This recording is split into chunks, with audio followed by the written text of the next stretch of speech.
Hello, and welcome to the second half of our Great Depression discussion. Uh, in class, we talked about kind of the first New Deal.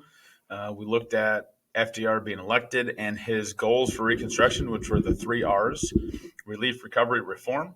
And we talked about a lot of the programs of his first New Deal programs, and a lot of those put people to work.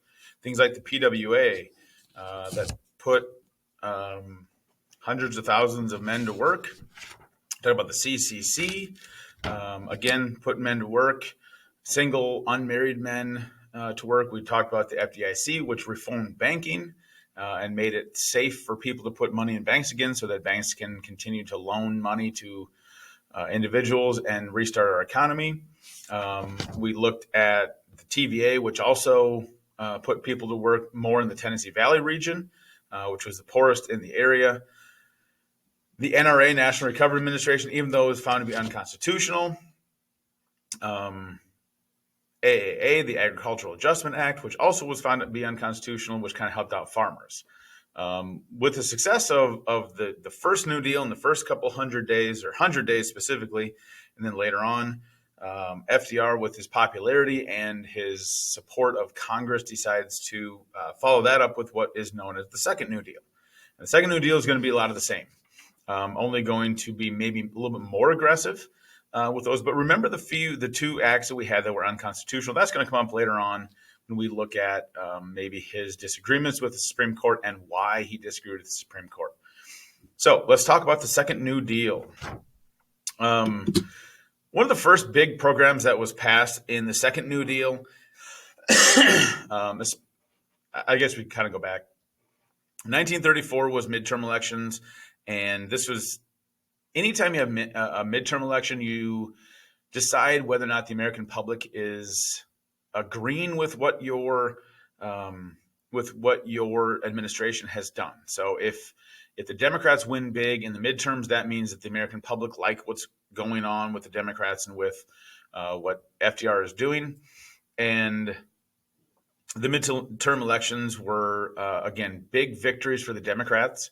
And so you're going to see that as a mandate for FDR to continue on his New Deal programs. And so by the summer of 1935, which is 6 months into the new term of Congress, he passes the WPA, the Works Progress Administration. And this is specifically an infrastructure bill. Again, a lot like the PWA, the Public Works Administration, this is the Works Progress, and this is mainly infrastructure. Let's put people to work and fix our infrastructure at the same time. But we had a bunch of crumbling bridges. We needed new roads built. We needed new schools, hospitals, all that. And that's what the WPA is going to be for. Very similar to the PWA and the CWA, that it's going to provide jobs. This time, it's a much larger and much broader program. This is going to spend billions of dollars between 1935 and 1940. And at its peak has about 3.4 million Americans, mainly men, a few women in there, but mainly men working. Most are going to do construction jobs. Most are going to do, build things like roads and bridges and airports because of the new air travel that we have going on. But in total, I mean, we have over 4,000 new schools built, 130 new hospitals built, 9,000 miles of storm drains and sewer lines. Again, all infrastructure, 29,000 new bridges or fixed bridges, 150 new airfields. We repaired 280,000 miles of roads and planted 24 million trees. So as you can see, this is a massive undertaking and very successful. It doesn't mean that it doesn't have its opponents. Obviously, this is a complete change from 1920s where it was hands-off government. This is government essentially providing a bunch of jobs and becoming much stronger and much more involved. And not everyone's going to like that. One of the other programs with the WPA is going to be the ARS project. So it's not just infrastructure. When they build schools, when they build city halls, and when they build different city buildings, they employ a bunch of obviously unemployed artists. Artists during the 1930s saw the problem just like everybody else. Nobody's spending their money on art. And so this is a way for the federal government to help out some of those art projects. And we actually have the federal arts project that is put out. This is going to employ artists, actors, writers in a variety of job opportunities. Musicians and actors stage performances that were free to the public. And so they put on plays, they put on concerts that were paid for by the federal government program, the Arts Project, but an American public could go to. Since no one's spending some of that discretionary income on concerts or going to plays, they're able to do that. If you look at these two pictures on this screen, the one on the right-hand side over here, that's actually the Sioux Falls City Hall. The Sioux Falls City Hall was redone. That was a WPA project. And they also employed artists to create this mural of art in that. This is another arts project. I'm going to share a website with you that you can look at any city in any state and look at all the WPA or look at all the New Deal projects that were done. And a lot of those are going to be art projects. If you go to most small towns, you see murals on the side of walls that represent the city or represent the area or represent the history of a city. I know my hometown in Lenox had one for years on the side of their Legion, the American Legion building. And that I don't think that was specifically a WPA project, but it was similar to that. That was later on. That I think that was in the 1950s or 60s that was done. But it's not just people that can do construction. They want a well-rounded populace, and so they encourage artists to also be part of this project. And so that was the Federal Arts Project. It's a good video on the WPA. We're not going to watch it obviously in class, but again, you have access to this, so you can watch and you can see all the projects that were done by the WPA. Another issue, obviously, is going to be labor. And the NLRA, which is also known as the Wagner Act, is going to replace the National Industrial Recovery Act, which was found to be unconstitutional.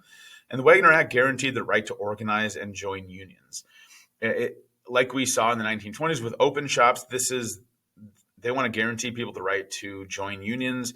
The problem that happened is that most people's wages were cut. And essentially the businesses were like, well, either take a cut in pay or have no pay. And a lot of people don't think that was unfair, especially Roosevelt and the Democrats. And so they not only they allowed people the right to work or guaranteed people the right to work and join unions and collectively bargain, but they also identified business practices that may be deemed to be unfair to labor. And they create the National Labor Relations Board to protect those rights. And so this is kind of an extension. Worried again that it was going to be unconstitutional. And so we're going to look at what Roosevelt does later on to see if that fixes. The longest lasting impact of the New Deal is going to be the Social Security Act. If you look at your paycheck, if you're one of those people that has a job and you look at your paycheck, every single paycheck, you get money taken out for Social Security. And this is a pension program. And if you look at what pension is, it's retirement. So when you retire, you should get some of that money back in the form of monthly payments to encourage you to not work, past a certain year. I think right now it's 64 or 5 that you can start collecting Social Security. But this is a retirement program that should allow you to retire and still get money paid for through Social Security, which essentially is a tax. I don't know if it's technically a tax, but it's basically a tax. And so when you get money taken out of your paycheck every month, that is invested. And then when you retire, that should go to you. Well, originally, obviously, there's no money in the pool. And so you are paying people to retire by taxes that are going out of current workers' salaries. And eventually that is going to create a big enough pool that you are also taking out your own money. You're taking out your own money and help being paid for by that. Now, if you've been paying attention to politics in the last 20 years, we know that Social Security is starting to run dry. People are living longer. Baby boom really hurt that because now a lot of the baby boomers, which we'll talk about later, they're reaching retirement age, and they're starting to really drain that Social Security. And so who knows how long it's going to be around, whether you're going to see it or whether I'm even going to see it. And so Social Security, what they did is they encouraged people to retire, encouraged people that were 60, 62, 65 to retire.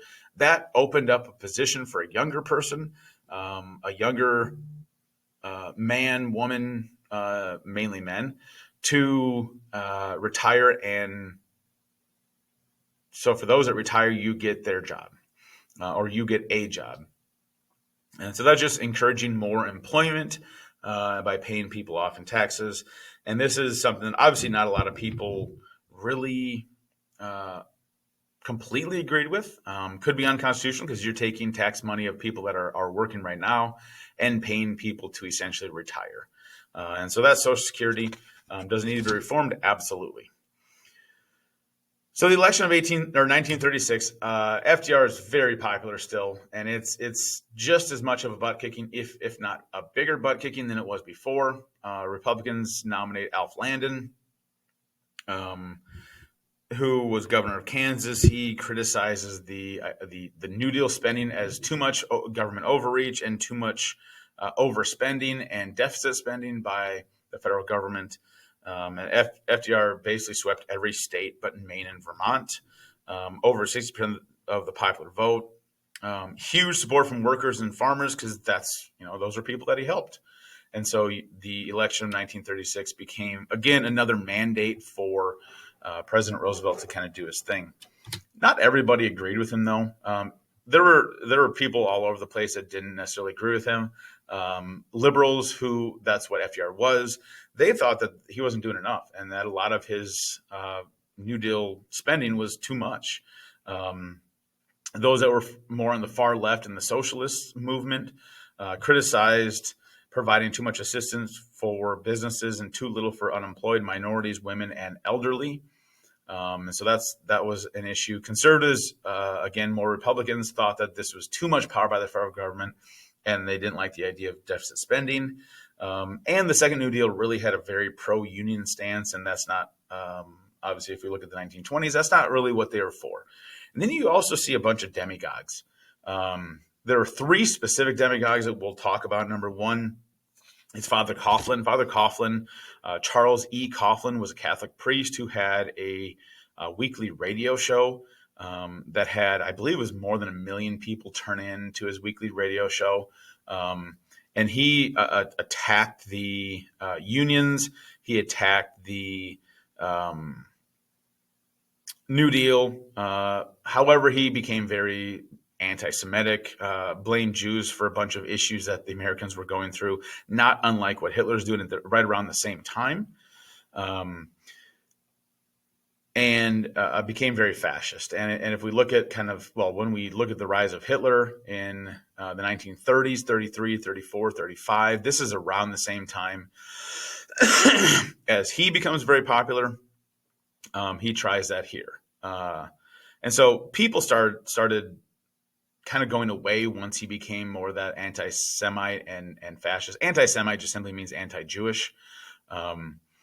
And so people started kind of tuning away from his radio program.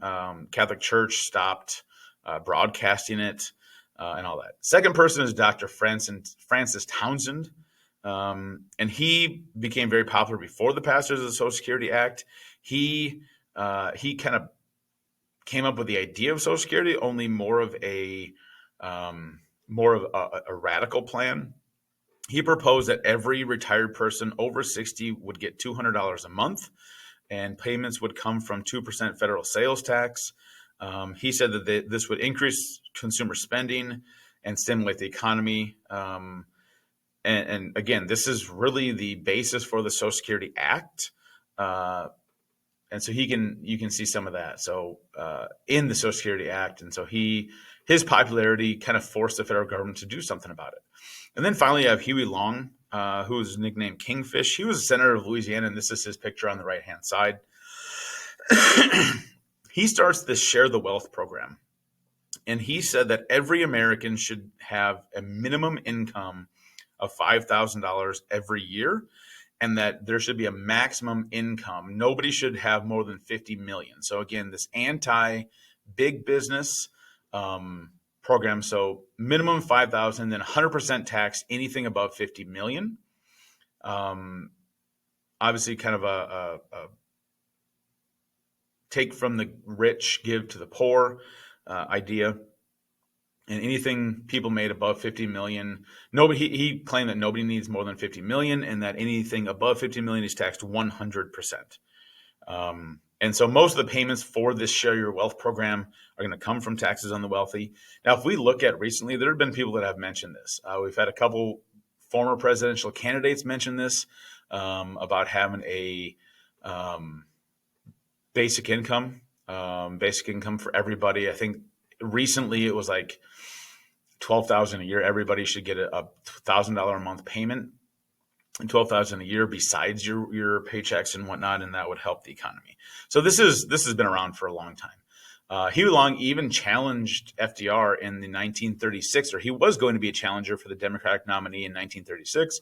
He became quite popular. However, his candidacy ended when he was killed by an assassin in 1935. So maybe a little bit more radical, and people didn't love the idea of taxing the rich. So who knows? I'm sure there's conspiracy theories behind his assassination, whether it's FDR, whether it's big business, whatever it may be.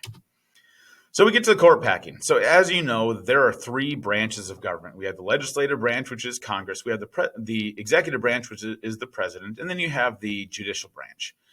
The legislative branch, you are elected every 2 years or every 6 years. Senators are 6 years, representatives are 2 years. So the people decide in the legislative branch whether or not they want to keep their legislators around. Representatives every 2 years, senators every 6 years. The executive branch is reelected every 4 years. The president is reelected every 4 years. Once again, a chance for the public, based on the needs of the time, that they can decide whether or not they agree or disagree with the president by voting him or her in or not.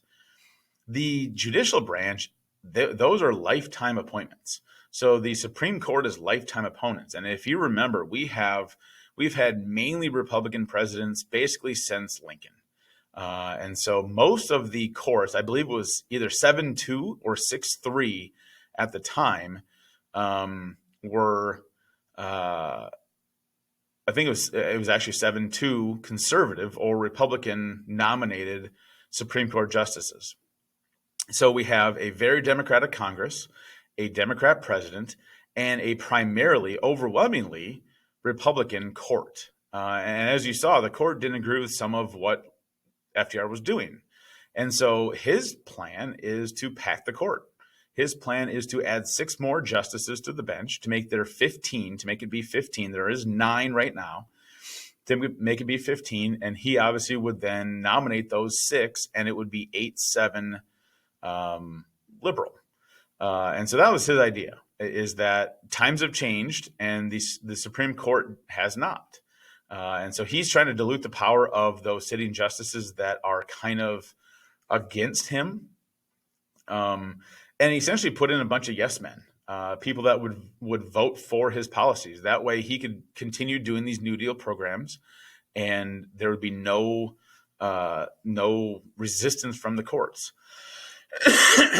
Congress completely disagreed. And Congress, who up until now essentially had been a bunch of yes men, and Congress said no, and they did not accept his plan, and this actually hurt some of his popularity.